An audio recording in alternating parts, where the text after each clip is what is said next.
ঘুম ভেঙে একের পর এক পশ্চিমা দেশ যখন ফিলিস্তিনকে রাষ্ট্র হিসেবে স্বীকৃতি দিচ্ছে, তখনও মার্কিন প্রেসিডেন্ট ডোনাল্ড ট্রাম্প ফিলিস্তিনকে রাষ্ট্র হিসেবে স্বীকৃতি দেওয়া নিয়ে বড় এক বিতর্কে জড়িয়েছেন। তার দাবি, পশ্চিমা দেশগুলো ফিলিস্তিনকে স্বীকৃতি দেওয়ার মাধ্যমে হামাসকে পুরস্কৃত করছে। ট্রাম্প বলছেন, এই পদক্ষেপ কোনো সংঘাতের সমাধান দেবে না, বরং পরিস্থিতি আরও ঘোলাটে করবে।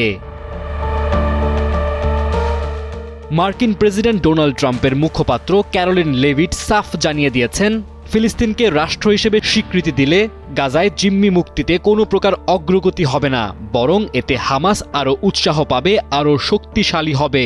ট্রাম্প প্রশাসনের মতে এই স্বীকৃতি শান্তির পথে নয়, বরং সংঘাতকে আরও দীর্ঘায়িত করার নামান্তর। ইসরায়েলের হামলায় যখন হাজার হাজার ফিলিস্তিনি নিহত এবং আহত হচ্ছেন, তখন পশ্চিমা দেশগুলোর এমন পদক্ষেপকে ট্রাম্প শুধু কথার ফুলঝুরি হিসেবেই দেখছেন। এদিকে যুক্তরাজ্য, ফ্রান্স সহ আরও কিছু দেশ ফিলিস্তিনকে রাষ্ট্র হিসেবে স্বীকৃতি দিয়ে বলছে, শান্তির পথে এটা একটা বড় পদক্ষেপ। বিশেষ করে ফ্রান্সের প্রেসিডেন্ট ইমানুয়েল ম্যাক্রো বলছেন, ফিলিস্তিনে শান্তি ফেরানোর জন্য আর দেরি করা যাবে না। তার এই বক্তব্যের মাধ্যমে তিনি পশ্চিমা বিশ্বের মধ্যে একটি নতুন জোট গঠন করেছেন, যেখানে যুক্তরাজ্য, কানাডা, পর্তুগাল এবং আরও কয়েকটি দেশ ফিলিস্তিনের পাশে দাঁড়িয়েছে। এই সময়ই ফিলিস্তিনে শান্তির জন্য কাজ করার উপযুক্ত মুহূর্ত। তবে নেতানিয়াহুর পরম বন্ধু ট্রাম্প এই সিদ্ধান্তের সাথে একমত নন। তার মতে, ফিলিস্তিনকে স্বীকৃতি দেওয়ার কোনো ইতিবাচক ফল আসবে না, বরং এটি সংঘাতকে আরও বাড়িয়ে দেবে।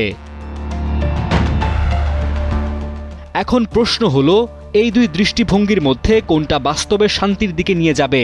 ট্রাম্পের মন্তব্য যেখানে হামাসকে পুরস্কৃত করার সমান, সেখানে ম্যাক্রোর জোরালো পদক্ষেপে ফিলিস্তিনের জন্য স্বীকৃতির দাবি শান্তির পথে কি নতুন আলোর সঞ্চার করবে?